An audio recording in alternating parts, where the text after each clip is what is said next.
I stared at the wedding invitation on my kitchen counter like it was a bill I did not agree to pay. Thick cardstock, gold foil, a venue in Napa, a dress code that basically translated to, spend money you do not have so I can look rich in photos. My stepsister Kendra had finally set a date, and my stepmother Diane was acting like the whole world should stop and clap. My dad was quieter than usual, the way he got when he knew something was wrong but did not want to name it. And me? I felt something old and heavy settling in my chest, because weddings do that. They drag family history out into the open and force you to look at it under bright lights. Kendra called me that night, not to invite me, not to ask how I was, not to talk like a normal person. She called to make sure I understood my role. "You are coming early, right?" she said. "I need help with last-minute things. And do not forget, I want a real gift, not something cheap." I let the silence hang for a second. I wanted her to feel it. Then I said, "I will bring a gift." My voice sounded calm, too calm. "That is how you know something is coming." Kendra laughed like she had won. "Good, because I have expensive taste." After I hung up, I stood in my tiny apartment and stared at the wall. My hands were steady, but my stomach felt tight. It was not because I was nervous about her wedding. It was because of what she had taken from me years ago, and what everyone in my family had pretended was just an accident. My mom died when I was 16, sudden. A car crash on a rainy afternoon, the kind of day where the sky looks normal until it is not. People told me life would go on. People always say that, like it is comforting. What they really mean is, your pain is inconvenient, so please learn to carry it quietly. My dad tried, in his own way. He was not a cruel man. He was just a tired man who hated conflict, the kind of man who would rather bleed slowly than risk a loud argument. About a year after my mom died, he met Diane. She had a polished smile and a voice that always sounded reasonable. She had one daughter, Kendra, who was a year younger than me and already trained to take up space like it belonged to her. They moved in. The house changed fast. My mom's photos disappeared from the hallway. My mom's favorite chair became too worn and got replaced. My mom's old paperwork system in the home office got organized. Diane loved that word. Organized. It sounded helpful. It sounded responsible. It sounded like you should be grateful. I tried to be. I told myself it was better than living in a house full of grief. I told myself blending families was hard and I needed to be mature. But Kendra did not blend. She conquered. She wore my sweaters without asking and shrugged when I got upset.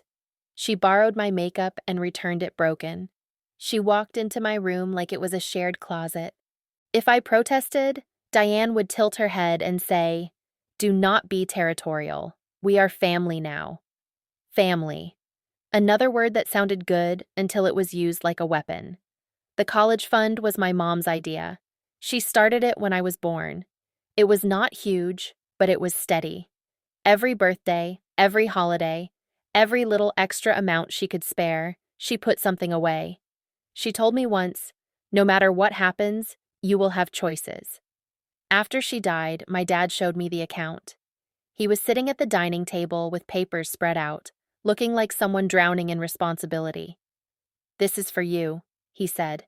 "Your mom wanted this." I remember feeling relief so sharp it almost hurt, like maybe the world had not completely fallen apart. Then Diane stepped in, not with malice, with logic. "It is wonderful she planned," Diane said, pouring coffee like she was hosting a talk show. "But we should be practical. College is expensive, and households are expensive too. We have to manage everything carefully." My dad nodded. "We will keep it safe," he said. "It will be there when you need it." Those words mattered. I repeated them to myself for years. Safe. There. When you need it. When I was 18, I got into a state university. Not glamorous, but solid. I worked hard. I applied for scholarships. I picked a major with job prospects, not dreams. I did everything right because after losing my mom, being responsible felt like the only thing I could control. The summer before college, I asked my dad about the fund. I was in the kitchen, trying to sound casual. So, when do we transfer the money for tuition? Diane's spoon stopped stirring. My dad did not look at me. He said, "We should talk about that." That sentence is always the beginning of bad news. They sat me down like it was an intervention. Diane's hands folded neatly. My dad's shoulders slumped. Diane spoke first. "There were some expenses," she said. "Some unexpected things." "What things?" I asked. My dad cleared his throat. "The roof needed repairs. The car had problems. We had medical bills." Diane added, "And Kendra needed help too. It is hard for her to focus when she is stressed." I stared at them. "So you used my college fund?" My dad lifted a hand like he could stop the moment from turning real. "We plan to replace it," he said. Diane nodded quickly. "We will rebuild it. Family helps family." I felt heat rush up my neck. "How much is left?" Diane hesitated. That tiny pause told me everything. My dad said, "Not much." My mouth went dry. "Define not much." He whispered, "A few thousand." My legs felt weak. Years of savings. My mother's promise. Gone. Not stolen in a dramatic way. Not taken by a stranger. Taken by slow decisions and soft excuses and the idea that I would be understanding because I always was. I did not scream. I did not throw anything. I just sat there, shaking, while Diane talked about sacrifice and hardship like she was the victim. Kendra walked in halfway through, grabbed a soda, and said, "What is going on?" Diane smiled at her. "Nothing, honey. Just adult stuff." Adult stuff, like draining my future, like deciding my mother's gift was community property. I left the next day and went to my friend's house. I took out loans. I worked 2 jobs. I missed parties, missed sleep, missed the version of myself that believed family protected you. Kendra, meanwhile, lived like nothing happened. New phone, new clothes, bragging about nails and lashes and weekend trips. She did not pay for it directly, but she benefited from the way Diane and my dad treated money like it flowed toward her by default. Over the years, my dad tried to patch things with words. "I am sorry," he would say. "I did not realize it would hit you like this." Like this. Like I was being dramatic for grieving something that was mine. Diane never apologized. Diane reframed. "We all had to adjust," she would say. "You turned out fine." Fine. Another word people use when they want you to stop talking. I graduated anyway. I built my life anyway. And I learned something important. Some people count on your silence as part of their plan. After graduation, I kept my distance. I visited on holidays, stayed polite, left early. My dad would look relieved just because there was no tension. Diane would act warm, like we were close. Kendra would talk about herself nonstop and never once ask how I managed to make it through college without the fund she helped drain. Then Kendra got engaged. She posted a ring video with dramatic music. Diane called me crying happy tears. My dad texted, "Please come, it would mean a lot." I almost said no. I almost protected my peace. But then I saw Kendra's registry link. It was wild. Luxury kitchen appliances, designer bedding, cash funds labeled honeymoon upgrade, and dream home down payment. The nerve of it made me laugh, but it was not a funny laugh. It was the kind of laugh you make when you realize someone has lived their whole life taking and still feels entitled to more. A week later, Diane invited me to lunch. She chose a cute cafe and wore a soft pink sweater like she was playing the role of kind mother. She asked about work. She complimented my hair. She waited until my guard dropped just a little. Then she leaned forward and said, "I know Kendra can be intense, but weddings are expensive. It would be a blessing if you could contribute something meaningful." I stared at her. "You mean like money?" Diane smiled. "I mean support." I said, "I supported myself through college, without the fund my mother left." Diane's smile twitched. "We are not reopening that." I felt calm again. That cold calm. "I am not reopening it," I said. "I am living in it, because it never closed for me. Diane sighed like I was exhausting. What do you want? An apology? It was years ago. I said, I want the truth acknowledged. I want you to stop acting like I owe Kendra anything. Diane's eyes narrowed. Kendra is your sister. I said, Kendra is the reason I had to take out loans. Diane leaned back, offended. You are being bitter. I nodded slowly. Maybe. Or maybe I finally see things clearly. That lunch ended quickly. Diane paid the bill like she was doing charity and left with her chin high. That night my dad called. His voice was small. Can you please not make this hard? He asked. I almost laughed.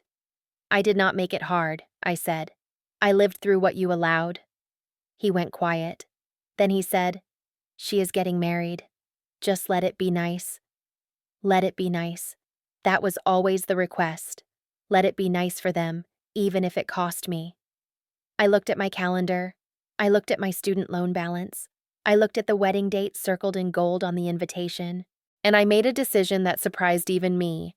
I would go to the wedding, I would smile, I would play the part, and I would give Kendra a gift she would never forget. Not a cheap gift, not a petty gift, a gift that matched exactly what she had done to me. Because if she wanted a moment, I was going to give her a moment. And if my family wanted nice, I was going to show them what nice looks like when it comes with a receipt. The next day, I opened a folder on my laptop. I titled it, Wedding Gift. Then I pulled up my loan statements. I pulled up old emails. I pulled up every message Diane ever sent me about family and support. I started gathering proof, not because I wanted drama, but because I wanted control. Kendra thought this wedding would be her spotlight. She had no idea I was bringing the lighting. And the best part was, she had basically demanded it. She wanted a real gift. She was going to get one. I kept everything quiet for weeks. I did not argue in family group chats. I did not post anything petty. I did not hint. I just prepared. Because I learned the hard way that people like Diane and Kendra do not respond to feelings. They respond to consequences. I requested old statements from the bank my mom used. I pulled my credit reports. I checked my student loan history. I opened a spreadsheet and listed every semester, every payment, every interest charge that grew because my college fund was drained. Then I did something that made my hands tremble, not from fear, but from the weight of finally doing it. I called the bank and asked for archived records tied to my name and the custodial account my dad had managed after my mom died. The representative was polite, professional, and careful. She confirmed what I suspected. The college fund was never accidentally used. There were multiple transfers, repeated, planned, organized, that word again. I asked for documentation. I asked for dates and amounts. I asked for the type of withdrawal and where it went. My voice stayed steady, but my stomach felt like it was turning over. When the records arrived, I stared at them for a long time. It was not just one withdrawal for an emergency roof. It was a pattern, a slow bleed. Tuition-sized chunks moved out and into household accounts. And I could see one transfer that lined up with Kendra's first car. I remember that car. I remember Diane standing in the driveway smiling like she had earned it. I remember Kendra squealing and hugging my dad and saying, I knew you would not let me down. At the time, I thought it was a gift from my dad. Now I realized it was also a gift from my mother, stolen through paperwork and silence. I printed everything and put it into a neat folder, not messy, not emotional, clean, professional. Because if I walked in angry, they would call me dramatic. If I walked in calm, they would have nowhere to hide. 2 weeks before the wedding, Diane called again. She sounded sweet, which always meant she wanted something. Kendra is stressed, she said. She is doing so much planning. It would mean a lot if you helped with a few final costs. I asked, What costs? Diane hesitated like she was calculating how to make it sound reasonable. A few vendor balances, nothing huge. Maybe you could cover the floral upgrade. Kendra has a vision. A vision. I could not believe it. I said, I am bringing a gift. Diane's tone sharpened. A gift is not the same as support. I said, you are right. A gift is voluntary. Diane went quiet. Then she tried a softer approach. Do you really want to go into the wedding with tension? I answered. I am not bringing tension. I am bringing clarity. She hung up soon after. The week of the wedding, I arrived early like Kendra demanded. The venue was beautiful, which made everything feel even more surreal. Rolling vineyards, white chairs lined up perfectly, staff moving like quiet shadows. Kendra was in a bridal suite surrounded by friends who laughed too loudly at everything she said. When she saw me, she did not hug me. She scanned my outfit like a judge. Then she smiled. Good, she said. You can take these boxes to the welcome table. And do not forget the card for my gift. I want people to see you were generous. I looked her in the eye and said, they will. The night before the wedding, there was a rehearsal dinner. That is where Kendra really performed. She stood up and tapped her glass and gave a speech about how hard she had worked to create her dream life. She thanked her mom for always supporting her. She thanked my dad for treating her like his real daughter. People clapped. Diane dabbed tears again. My dad smiled, but it looked painful. I sat there with my fork in my hand, thinking about my real mother, and the fund she built that Kendra just praised my dad for redirecting. That was the moment I decided I was done protecting them from the truth. The morning of the wedding, I placed my folder into a clean white envelope. Then I put that envelope into a larger gift box. On top, I placed a small, tasteful item from Kendra's registry. Something safe, something normal, a distraction. Because I was not there to cause chaos. I was there to deliver a message. The ceremony was late afternoon. Guests filled the seats. The sun hit the vineyard like a movie scene. Kendra walked down the aisle like she owned the world. Her smile was wide and perfect and hungry for attention. I watched Diane too. Diane looked proud. Not of Kendra getting married, but of being seen. Some people do not want love. They want an audience. The ceremony ended. Everyone cheered. Music started. The reception flowed into speeches and dancing and expensive wine. Then came the gift table moment. Kendra made it a whole event. She wanted to open gifts in front of people, like a live show. She called it sharing gratitude. It was really about control. She wanted everyone to see who gave what. She wanted to feel important. Kendra stood on a small platform with her new husband beside her. People gathered close with phones out. Diane stood near the front, smiling like this was her crowning achievement. My dad stood behind her, hands folded, eyes tired. Kendra started opening gifts. She squealed at the expensive ones. She held up cash cards like trophies. She read names out loud and said, "This is a good one," or, "Finally," like she was grading love. Then she reached my box. She lifted it and smirked. "Oh, look," she said loudly. My stepsister actually came through. People turned to look at me. I kept my face calm. I wanted my expression to be boring. The gift needed to speak, not my emotions. Kendra opened the box, pulled out the small registry item, and her smile grew. "See," she said, showing it off. "I told you she would not embarrass me." Then her fingers touched the envelope underneath. She frowned. "What is this?" Diane leaned forward, curious. My dad stiffened, like his body recognized danger before his mind admitted it. Kendra opened the envelope. She pulled out the first page and glanced at it. Her smile changed. Not vanished, not yet. It just tightened. She flipped to the next page, then the next. Her eyes moved faster. Her breathing changed. People around her started to sense something. The laughter faded into quiet confusion. Kendra looked up at me and forced a laugh. "What is this?" she asked, but her voice sounded thin. I stepped forward just enough so people could hear me clearly without yelling. I said, "That is your wedding gift, the truth." Diane's face went sharp immediately. "This is not the time," she snapped. I kept my voice even. "This is the exact time. She wanted a real gift. I gave her one." Kendra's husband looked between us, confused. "Babe, what is it?" he asked her. Kendra did not answer.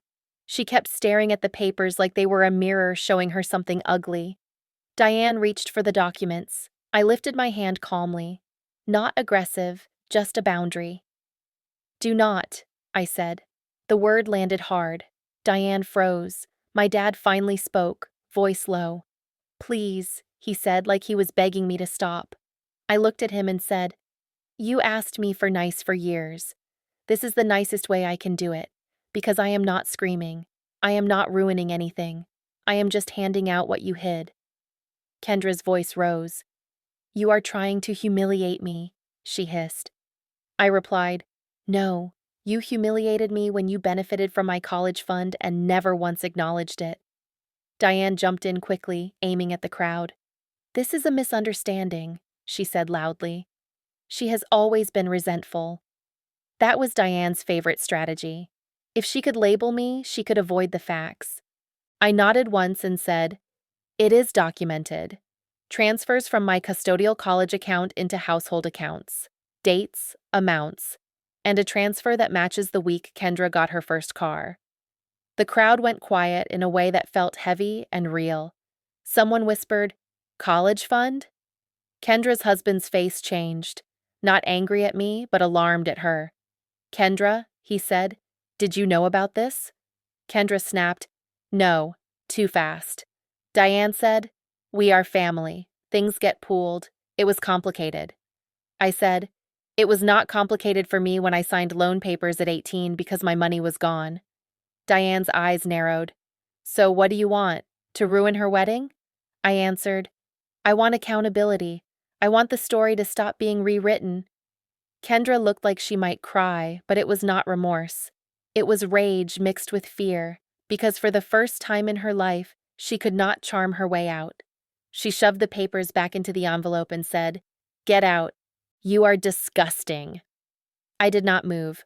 I said, I am leaving after I say one more thing. I turned to the people closest, then back to Diane and my dad. I am not asking for a public apology. I am not asking for sympathy. I am telling you that I know exactly what happened, and I am telling you that if anyone in this family ever again asks me for money, or calls me selfish, or tries to guilt me into supporting Kendra's lifestyle, I will not stay quiet. I will show these documents to whoever needs to see them. My dad's eyes looked wet. He whispered my name like he was a child caught doing something wrong. Diane looked furious, but also nervous, because she realized I had leverage now. Kendra's husband took the envelope from her hand gently and said, We are talking about this later. Kendra snapped, Do not. But he held it like it mattered. That was the real consequence. Not the crowd. Not the awkward silence. It was the fact that her perfect story had a crack, and her new husband had seen it. I walked away calmly. I did not run. I did not cry in the room. I went outside where the air was cool and the vineyard smelled like earth and night. My hands were shaking now, but my chest felt lighter. 10 minutes later, my dad followed me out. He looked older than he had that morning. He said, Why did you do it like that? I stared at him and said, Because you never listened when I did it quietly. He swallowed hard. I was trying to keep peace. I answered, Peace for you, debt for me. Diane came out next, still angry. You are unforgivable, she said. I looked at her and said, You drained money my dead mother saved for my education. You do not get to call me unforgivable. Diane opened her mouth, but nothing came out, because there was no clean excuse left. The wedding continued without me. Music started again. People returned to their tables. They would tell the story later in pieces, depending on who they wanted to protect. But the truth was already planted. It would not disappear. A week after the wedding, my dad called and asked to meet alone. He looked broken when he arrived. He did not yell. He did not defend Diane. He finally said the sentence I waited years to hear. I should have protected you. I nodded. Yes. He asked, What do you want now? I said, I want you to acknowledge it in writing. And I want you to stop funding Kendra's life with anyone else's future. He agreed. Diane did not speak to me for months. Kendra blocked me on everything, then unblocked me just to send one message.